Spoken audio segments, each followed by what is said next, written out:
আসসালামু আলাইকুম। আপনাদের সাথে একটা গুরুত্বপূর্ণ টপিকস আমি শেয়ার করি। এইখানে কিন্তু কিছু একটা ছবি দেখতে পাচ্ছেন। এই ছবিটা কিন্তু আপনারা হয়তোবা জাজ করতে পারবেন যে ছবিটা কার। এটা কিন্তু পুরোপুরি ভাবে মিশানো হয় নাই। তেমনি এইভাবে লেখছে, এইখানে দেখেন যে বঙ্গমাতা শেখ ফজিলাতুন্নেসা মুজিব। এখানে কিন্তু আপনারা লেখাটা বুঝতে পারতেছেন যে এই দেশে কিন্তু আপনার লেখাটা কিন্তু এখনো অর্ধেক আছে। আপনি একটা জিনিস চিন্তা করবেন যে যে দেশে একটা দল বা দুইটা দল থাকে, বা একটা দল যে কোনো অন্যায় অত্যাচার করার পরে যখন চলে যায়, দেখবেন এইখানে আপনার আপসা কিন্তু লেখা আছে। মানে এটা দ্বারা কি বোঝাইতেছে, আপনাদের সামনে একটা জিনিস শেয়ার করি যে এই সরকার কিন্তু আবার আসবে।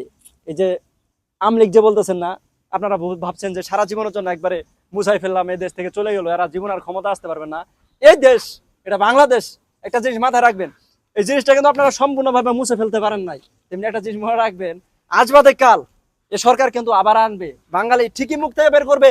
এককালে একটা কথা মনে রাখবেন যে আমলিক সরকারই ভালো ছিল, আজ না কাল। যেমন এই লেখাটা মুছতে পারে নাই, এই লেখাটা কিন্তু একটু আছেই।